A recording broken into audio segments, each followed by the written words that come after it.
Edena, uni o papa ba, o wale no because na ye susu Abraham twantro, ba na won twantro because Abraham oba no na ye ni nua so ampara na wo ka asa nti na nyantro. Enti no ye hwe ye nua ba makenta na se sansem we sei. Onyame a wo se wo de mmara ma ye. Mmara no kra wan fa ma ye ye. Wo twere gu abo pono so. Wo san de to apamada kam na we nyina be de yetimi edi so nti ye nua ba ma kenta na se sa book we no enye divine. Pacho me da say. Ye besa atoaso me hwe ni nima no. Pacho abehwe 2 Chronicles 15 verse 3 no. Besa boso ama me bi. Okay, 2 Chronicles 15 verse 3. 15 verse 3. Me fem bie kwan. 2 Chronicles me boa. 2 Chronicles 15 verse 3. The be bie kwan. Verse number 3. Pacho. Okay, 2 Chronicles 15 verse number 3.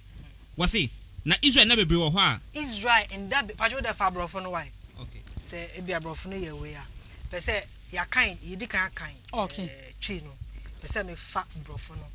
Na me di recall it in semino ye. Say 2 Chronicles 15 verse number 11. 3. Verses number 3. Was it for a long time Israel lived without the true God? For a long time Israel lived without the true God. The true God. No one no kure nyankopon. Ayila kwan. So without priest and without a teaching priest to teach them. Without priest obe church. And without a law. And without law. Yeah. It ayila kwan. It nyama eye basa. And I medi kan church say sisi a priest yaba yebe church. Yanko 2 Kings chapter. We dey bit ma kan bro for na anyway. 2 Kings 5. Book no a divine. Wunti asia and obeka say divine. Time here 15 minutes but me answer up to bibia time no be so. Okay. Because say ye be sanya me na asa to aso. Enye broni asen. We di kan say abra broni beba no. Na goma we ne eda odida. Yeah. Yen hwe ade bi fa broni na me fa nche say book ni a divine book na me ncheche mu ye. 2 Kings 5.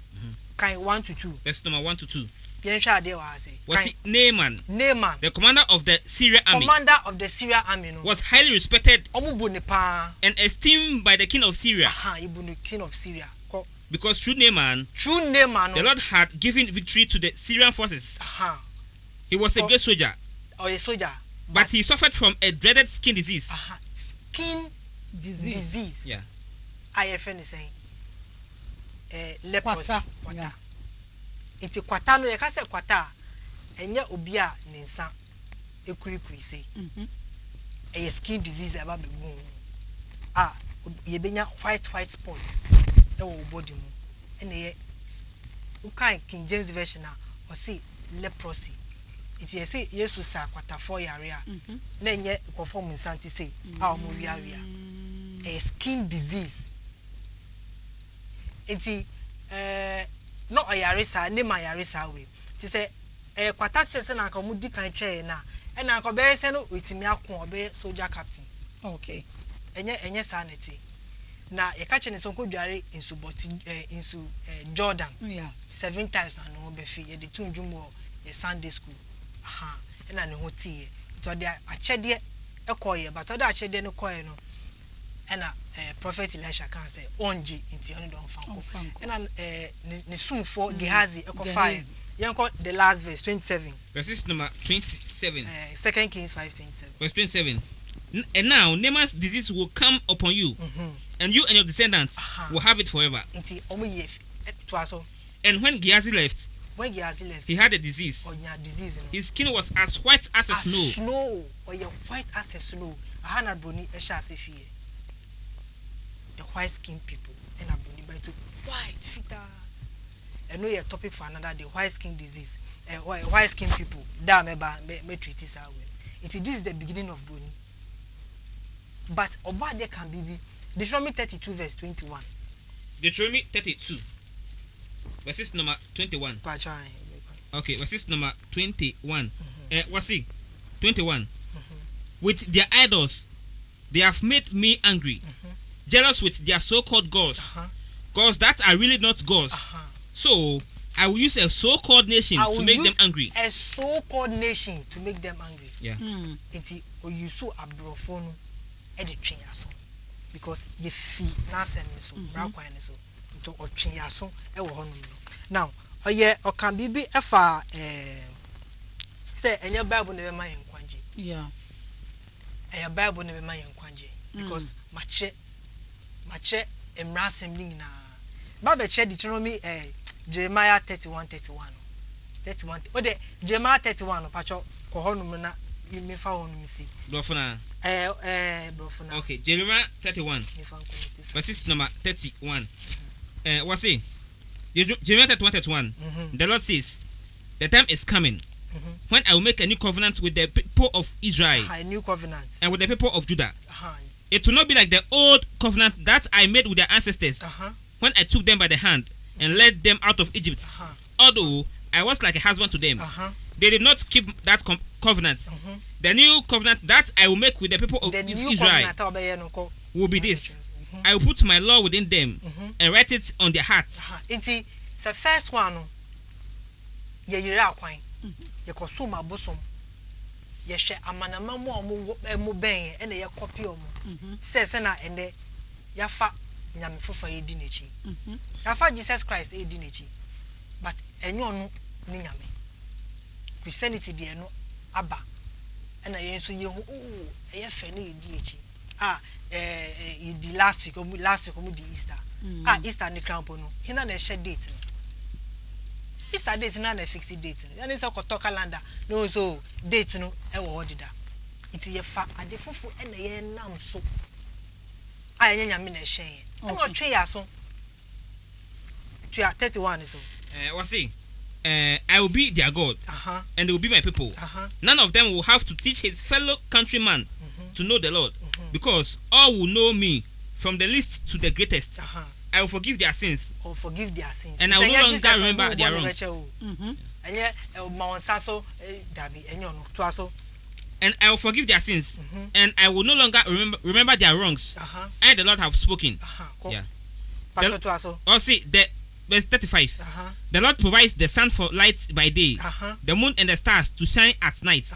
He stirs up the sea and makes it roar. His name is the Lord Almighty. He promises that as long as the natural order lasts, so long will Israel be a nation. If one day the sky could be measured and the foundation of the earth explode, only then would be rejected. Only then would he reject the people of Israel.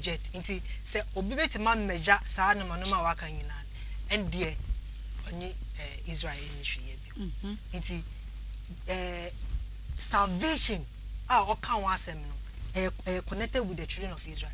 Okay. Because Yankopon edi bibia amaye ye na bibia ekita ye enti se ye kire kwan no na se wo fi se Yankopon ye say Yankopon aye say we can obetima ka de obeka ni nyina but still na no onu ano control bibia odimranse mato we ndi so wapane show and I watch you say fa kwan no so na wo hunto Yahuda sem ransom no otworo de shapoma dakem otworo ku bo de shapoma da odi sha dakem wenye wana na de ntimi entimi ni so enye sa na tie de ntini say ye kire. Okay. But in nipa no entie obia efa ne pe ekoyeye ni nyina mu no ye hwe Joseph ni nuanom eton e ma ne kodi Egypt na ebe ka say adebone. Okay. But oboade efa so e na odi gi ekom Egypt ni asase so nyina because samre no obia ko Egypt ekoto ediane onu na wabo wiase no onu na wahihye bibia wo ntimi nka say waye say iti onim the left and right. Yeah. Onu na we create bibia iti dia wo fi say eye bone no onim de ntia waye ne sa odi beji nipa iti enye say ti sa say iti says na ebe kan sensa iti mrasem no ye na ye ndi so e na asotwe no eba maaye now ye beko into salvation no you kind Jeremiah 31 aka 2 minutes still ejina way for now anka ye be kan okay oni sa book no wa say nti ye ntimi enka we de atini say amamre mu no amamre ye hwe ya amamre a ye ware ye nua wo be ware wo nua bema ni baba utimi ware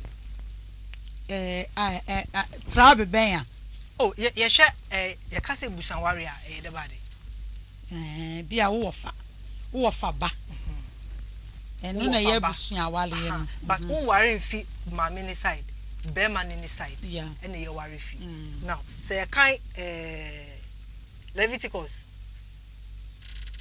18 Ibrahim yanko Leviticus 18 edoso we no aka no Abraham the Abraham nye no enye say wetin okay o ware e wo mra kwan so but we you know ye be so Bible na di kan so woni ho kwan se wo ware waja quotation be na quote Leviticus 2017 Leviticus 2017 eno na kan se woni ho kwan se wo wale waja ba papa ba na wo maame ba ye chiwade na Abraham ye bi eno no quote sa quotation ye kai book we ye boso e wo Joshua but em say manfa bi amba hasi ye kai Joshua chapter 3 verse 1 Joshua 12:2 Joshua 9 verse 1 to 3 okay ning na ebe hu say aware Abraham ware ye no onti ye okay odimrasem su pepe mistake bi enim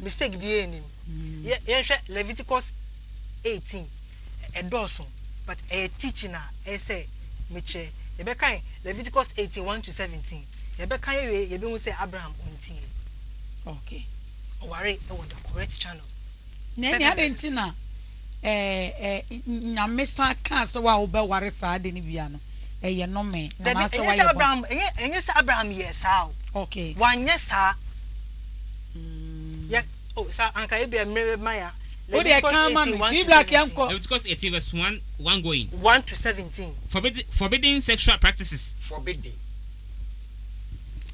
yanko me kind was it the Lord told Moses to say to the people of Israel mun kirem kaka forbidden na ye de me na na abrewa bi tie me de wo kan sisi people say sisi bi topic no see forbidding sexual practices eno ye de o say forbidding sex I say umfa we no kan de odi kan kan yeah wo ware unua wo ware sese na o kana hansira ni beda ye kirem se de be abrofo no bi tie no betim ti na me woni ne beda nti we no ebe kire okay say wo ware na woni ne beda nti se wan ware obi sa da ni se woni ni sa we yanko the Lord told Moses to say to the people of Israel, I am the Lord your God.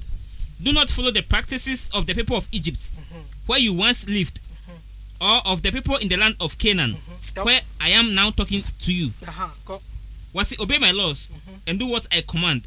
I am the Lord your God. Follow the practices and the laws that I give you. You will save your life by doing so. I am the Lord. The Lord gave the following regulations. Do not have sexual intercourse with any of your relatives. Do not disgrace your father by having intercourse with your mother. You must not disgrace your own mother. Do not disgrace your father by having intercourse with any of his other wives. Do not have intercourse with your sister or your stepsister, whether or not she was brought up in the same house with you. Do not have intercourse with your granddaughter. It's a define sister. Okay, sister, unuya same mother same father and one same knock sa Abraham na same same mother same father but say ne father ba nti moja kro na say ye ka kro sa wonu obi ye father mo na mo ye moja ne pa because say be ma na e wo nti moja no with be ma nti we na chi say ye ni nua pre ko pani sister sa mama kai meba P black meba mama kai Joshua chapter one of the lost books okay of the Bible now any there okay ye kai Joshua 10:12 but the project called Joshua 10:12 with the boss mama keke na mintimi kan hasen all right Joshua 10 time verse number 12 Joshua 10:12 okay Joshua 10 verse number 12. On the day that the Lord gave the men of Israel victory over the Amorites, Joshua spoke to the Lord in the presence of the Israelites.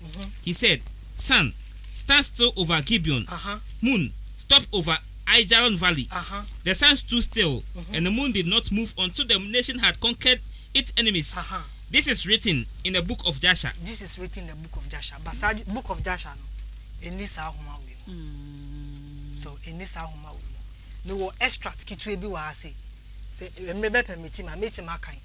Ye kan ye be who say Abraham untin ye. Okay. The 18 say 1 Joshua 13 verse 1 or say Terah took a son Abram and his grandson Lot and the son of Haran and Sarah his daughter-in-law, the wife of his son Abram, and all the souls of his household went from Kadesh and go to the land of Canaan. Land of Canaan. Inti Terah niba Abraham, Lot a grandson. Lineage no. The son of Haran and Sarah his daughter-in-law, and the wife of his grandson Abram. Okay. Yeah, to us about Joshua 12 verse 44. Joshua 12:44. And at that same time, Nahor and Abram took unto themselves wives from the daughters of their brother Haran, the wife of Nahor. Iti omu bra ba. Joshua 9:1-3. And Haran, the son of Terah, Abram's oldest brother, took a wife in his days. You jump back verse 3, because the ending, and she conceived again and bare a daughter and called her name Malika, and she conceived again and bare a daughter and called her name Sarai. Oh, Sarah the line, baby Sarah feel by it is Sarah Nasi Efi Haran. Efi Haran. Haran eye Tara ni papa. Iti Abraham. Enye say ni sister, but the entire okan say the sister say na be ya yenkunu because Paul is so kind the same thing. Okay. You name say Paul eye Hebrew. Okan Romans 11 verse 1. Okan Hebrew of the tribe of Benjamin. But Abra Romans suggests no kwache no. Okan say Roman just to save his life. Okay. But that's it. Nyame shira bebre. Ye nua be makenta na enche be fa your course no. Ti mame ma o. Tensha. Ode maybe a dey yanko. Wo se ono so a kire na dwen se yetimi ware mfa mra honam so. Yetimi wale ye wo faba. Enti Abraham de no ne nye Bible no sister chese o ma me ba. Na ene papa ba. Ntimi wale no. Enti se wo quote Bible fufuro bi. Na Bible fufuro no se yetimi wale. Na de ye da nanim o se ye divine no.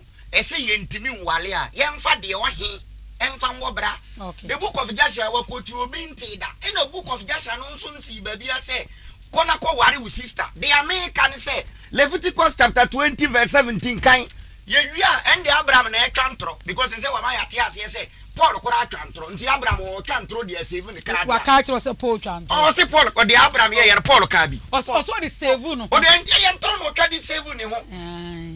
Nti see Abraham person o kire say Sarah enye Abraham ni nua. That means Abraham pese or twantro no de the odi save ne ho. And they say Abraham and twantro de Abraham o wali ni sister. So wali ni sister nso de Leviticus chapter 20 verse 17 he say who wali sister e abusu sem.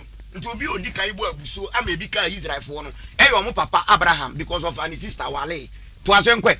Leviticus 20 verse 17. Who so ka say tetene ya mambrem yetimi wali ye sister. Nti na me pese yeti ase say asase go ya ye wo so ayeti so sesi ano. Nyankopon hyembra mu obi a eye nipa ne tena se ne hyembra. Okay. Nipa ba ko mienu ya ba betena si ye nye we ye nko ha ye nye wona ye ya hyembra.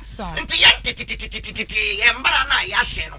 Ena ye de aba no nti mo obi nka nkere ye se ye nyame bi na e de aye den. E de abre ye. Leviticus 20 verse 17. na obarima ofa ne nua ba tie berima obefa ni nua ba oye ne jaba oye ne papa ba anane na ba anane maame ba na ohu na deja na ohu na deja na oba nso ehu na deja no na oba no nso hu na deja no enum kwase de